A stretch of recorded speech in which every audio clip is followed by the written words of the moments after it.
వాళ్ళ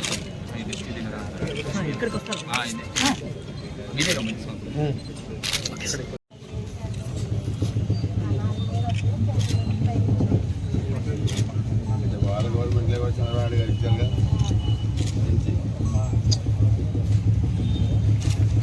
2014లో చంద్రబాబు గారు ముఖ్యమంత్రి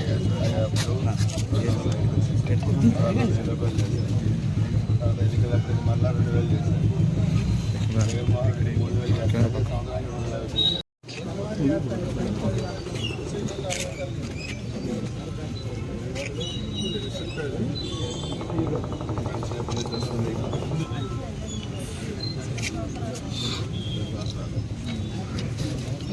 వచ్చింది మన గవర్నమెంట్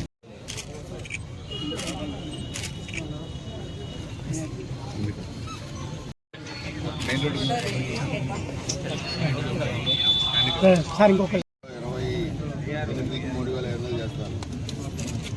మనం 4000 చేస్తాం.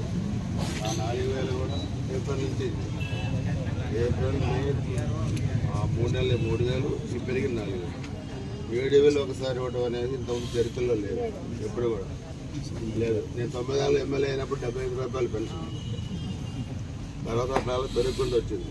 అందుకని ఈరోజు జగన్మోహన్ రెడ్డి చేసిన రాజకీయం వల్ల రాష్ట్రం ఇదైపోయినా చంద్రబాబు నాయుడు గారు, పవన్ కళ్యాణ్ గారు కేవలం మీరు ఆదరించి ఇంత మంచి మెజార్టీలు ఇచ్చారు కాబట్టి మిమ్మల్ని అందరినీ ఆదుకోవాలి, మిమ్మల్ని అందరినీ ఆడపడుచులా చూసుకోవాలని మీకు ఏం ఇస్తా ఉన్నారు. మీ ఆదరణ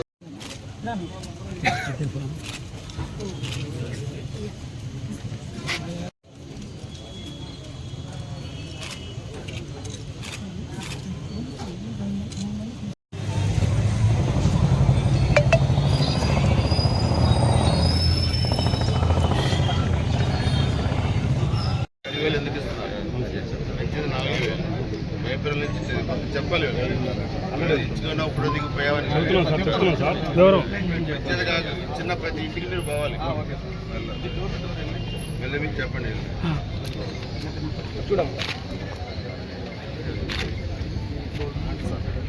పట్టుకో పట్టుకో ఆమ్లెట్ కూడా ఇక కొంచెం పక్కన ఆమ్లెట్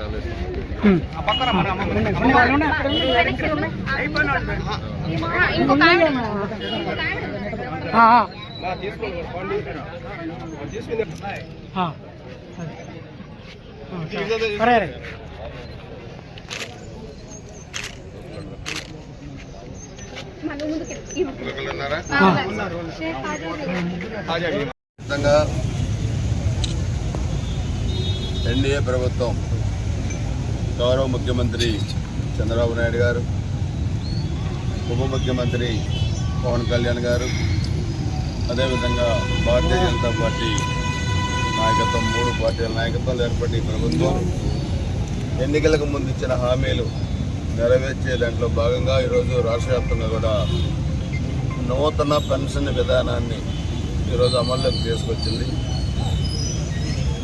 మేనిఫెస్టోలో పెట్టిన ప్రకారం ఎన్డీఏ ప్రభుత్వం అధికారంలోకి వస్తే గతంలో ఉన్న పెన్షన్ని 3000 రూపాయలు ఉన్న పెన్షన్ని 4000 రూపాయలు పెంచుతామని చెప్పి ప్రకటించడం, అది కూడా ఏప్రిల్ నుంచే అమల్లోకి తీసుకొస్తామని ప్రకటించడం కూడా అందరికీ తెలుసు. 2014లో రాష్ట్ర విభజన తర్వాత చంద్రబాబు నాయుడు గారు నవ్యాంధ్రప్రదేశ్ ముఖ్యమంత్రిగా అయినప్పుడు పెన్షన్ 200 రూపాయలు, 200 రూపాయల నుంచి ఏకంగా 5 రెట్లు పెంచి 1000 రూపాయలు చేశారు. అదేవిధంగా 2019 ఎన్నికలకు ముందు 2000 రూపాయలు మరలా పెంచారు. అంటే 5 సంవత్సరాల్లో 200 రూపాయల పెన్షన్ని 2000 రూపాయలకు పెంచిన ఘనత ఆ రోజు ముఖ్యమంత్రిగా చంద్రబాబు నాయుడు గారు 14-19 మధ్య. 19 ఎన్నికల్లో 3000 రూపాయలు చేస్తానని హామీ ఇచ్చిన జగన్మోహన్ రెడ్డి దాన్ని ఏకంగా 3000 రూపాయలు పెంచకుండా సంవత్సరానికి 250 రూపాయలు పెంచి ఇచ్చిన మాట తప్పాడు. మన మేనిఫెస్టోలో చూస్తే 2028కి 3500 చేస్తారంట. కానీ మేమిచ్చిన హామీ గెలవగానే 4000 ఇస్తా ఉన్నాం. అది కూడా వాళ్ళ ప్రభుత్వం ఇంకా అధికారంలో ఉన్న ఏప్రిల్ మే జూన్ నుంచే 1000 పెంచి ఈరోజు 7000 రూపాయలు ఇస్తా ఉన్నాం. అదేవిధంగా దివ్యాంగులకు కానీ, అదేవిధంగా ఒంటరి మహిళలకు కానీ ఈరోజు మనం చూస్తే ఈ పల్నాడు జిల్లాలో 200 కోట్ల రూపాయలు ఈరోజు పెన్షన్కి చేస్తూ ఉన్నారు. మన గురజాల నియోజకవర్గంలో 44,000కు పైగా పెన్షన్స్ ఉన్నారు. వాళ్ళందరూ కూడా ఈరోజు పంపిణీ చేస్తూ ఉన్నారు. మాట మీద నిలబడే ప్రభుత్వం ఇచ్చిన మాట ప్రకారం ఆ రోజు ఎన్నికలప్పుడు చాలా మాటలు చెప్పారు. మీ ఇళ్ళకి వచ్చి పెన్షన్ ఎవరు, మీ పెన్షన్లు పోతాయి, అందుకని మాకే ఓటేయమన్నారు. అలివిగానే హామీలు ఇచ్చి తప్పితే మాకు 151 సీట్లు వచ్చిన అహంకారంతో పోతే ప్రజల మీద దాడులు చేసి ప్రజల మీద జైలులో వేసి ఆస్తులు ధ్వంసం చేస్తే ఫలితాలు ఎలా ఉంటాయో ప్రజలు మన ఎన్నికలు చూపించారు. మేము కూడా 164 సీట్లు వచ్చినాయని చెప్పి మేము పొంగిపోవట్ల మా భుజస్కంధాలపై ప్రజలు ఒక భారాన్ని ఉంచారు. దాన్ని తప్పకుండా మాపై వచ్చిన నమ్మకాన్ని నిలబెట్టుకునే దాంట్లో మేమందరం కూడా కలిసిమెలిసి పనిచేస్తాం. 3 పార్టీలు సమైక్యంగా పనిచేస్తాం. ఈరోజు గురజాల నియోజకవర్గాన్ని కూడా అన్ని విధాలుగా అభివృద్ధి చేయాల్సిన అవసరం ఉంది. పోయిన 5 సంవత్సరాల అరాచకాన్ని అడ్డుకట్ట వేసి దాని అభివృద్ధి పదంలో కూడా తీసుకెళ్తాం. తప్పుడు ప్రణాళిక రూపొందించుకొని ముందుకు సాగుతాం. ప్రజల్లో మమేకం అవుతాం. ప్రజల నుంచి వినతులు స్వీకరిస్తాం. ప్రజా దర్బార్లు పెడతాం, రచ్చబండలు పెడతాం. అవన్నీ కూడా భవిష్యత్తు కార్యాచరణ ప్రణాళిక రూపొందించుకుంటాం.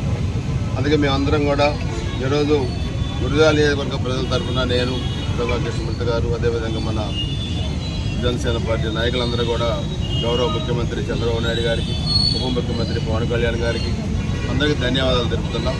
అందరూ కూడా గుర్తుపెట్టుకోండి, ఇంత క్రైసిస్లో ఇప్పుడు కూడా రాష్ట్రంలో ఎన్ని లక్షల కోట్ల రూపాయలు అప్పులు తెచ్చారో తేల్లా, ఎన్ని కార్పొరేషన్లు పెట్టి ఏ కార్పొరేషన్లో అప్పులు తెచ్చారో తేలలేదు. రాష్ట్రాన్ని ఒక అప్పుల ఊబిలోకి నెట్టినా కానీ ఈరోజు ఒక సమర్థవంతమైన పరిపాలన అందించాలనే ఉద్దేశంతో ఈ పెన్షన్ 7,000 ఇచ్చిన మాట ప్రకారం ఇచ్చారు. అందుకే మేమందరం కూడా గురజాల నియోజకవర్గ ప్రజానికం తరఫున ముఖ్యమంత్రి గారికి, ఉప ముఖ్యమంత్రి గారికి అందరం కూడా ధన్యవాదాలు తెలియజేస్తాం.